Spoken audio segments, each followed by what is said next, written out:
Desde março, as escolas públicas e privadas em todo o país estão fechadas por causa da pandemia do novo coronavírus. Professores e alunos enfrentam vários problemas, entre eles o prejuízo no aprendizado e a suspensão de contratos. A suspensão das aulas foi uma das primeiras medidas adotadas por governadores e prefeitos para evitar o contágio da Covid-19. A partir daí, as redes de ensino pública e privada têm tentado mecanismos para minimizar os prejuízos no aprendizado.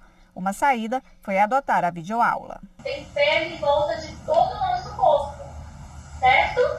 O MEC determinou regras sobre a educação durante a pandemia e autorizou que as aulas online passem a contar como carga horária, para que as escolas cumpram o mínimo de horas letivas exigido por lei.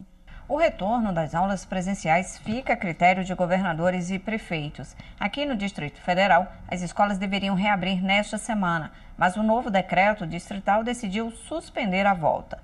Antes de decidir uma nova data, o governo quer avaliar a curva de crescimento da contaminação pela Covid-19. Escolas, faculdades e academias devem permanecer fechadas. Com as crianças em casa há mais de 80 dias, muitos pais desistiram de pagar a mensalidade escolar.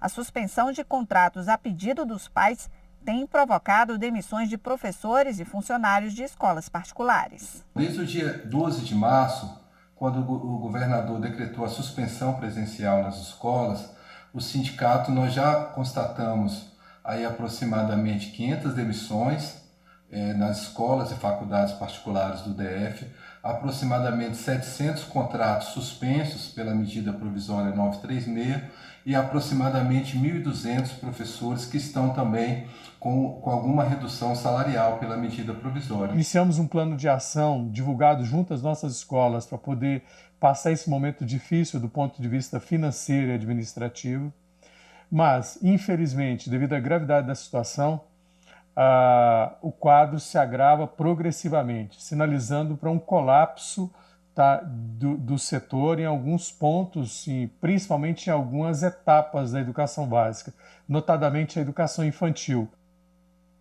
Para garantir o direito à aprendizagem dos alunos de escolas públicas, a TV Justiça fez uma parceria inédita com a Secretaria de Educação do Distrito Federal.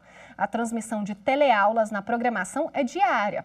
A medida beneficia diretamente cerca de 460 mil estudantes da rede oficial de ensino do DF e outros milhares de outros estados que podem acompanhar o conteúdo de casa.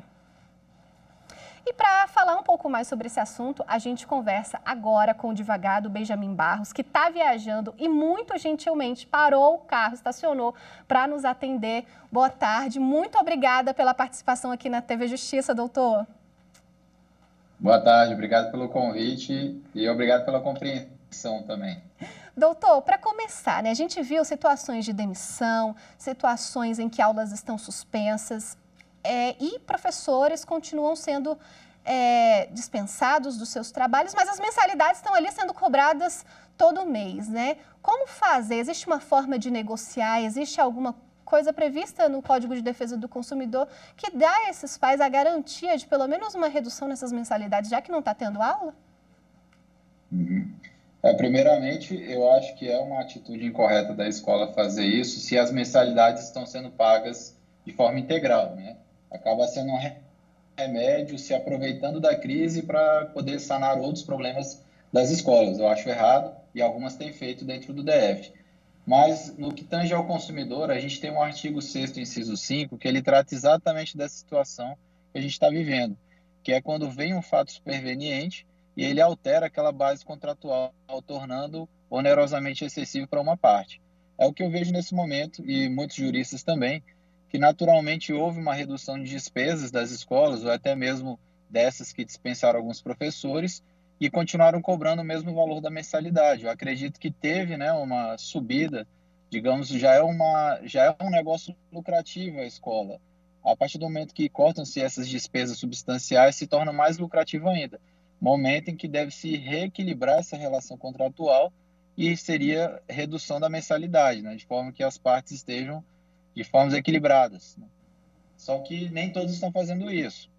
tem a forma, digamos assim, o que eu oriento é entrar em contato com a escola, por e-mail, por telefone, tentar negociar isso, de modo que cada escola é uma escola, tem suas despesas, né, seus gastos e valor de mensalidade. A gente não pode aplicar, ao meu ver, uma regra geral, diminua 30% de todas as mensalidades. Eu acho que cada caso tem que se apurar direitinho quais foram os gastos para ver até onde pode ser reduzido.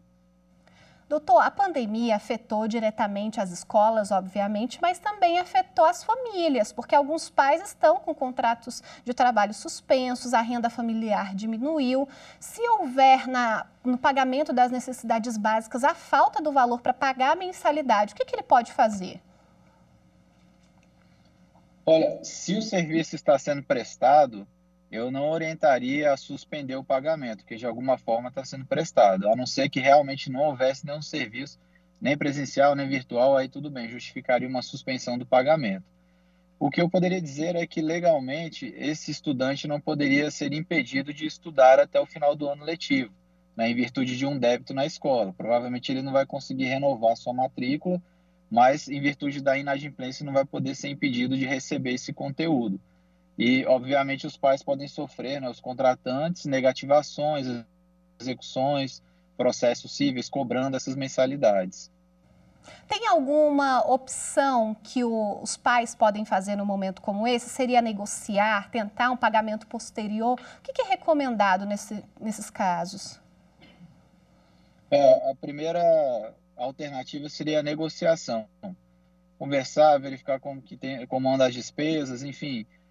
Querendo ou não, ao meu ver, foi contratado, foi tudo levado em consideração no momento de contratação, aonde que seria prestado serviço, qual era aquela escola, aquele professor, modalidade presencial que é muito mais cara que a modalidade virtual, e isso não está acontecendo, então justifica uma redução. Agora, não sendo possível esse consenso, aí a gente já vai para outras alternativas mais drásticas, que tem, por exemplo, o PROCON, o Ministério Público e a via judicial.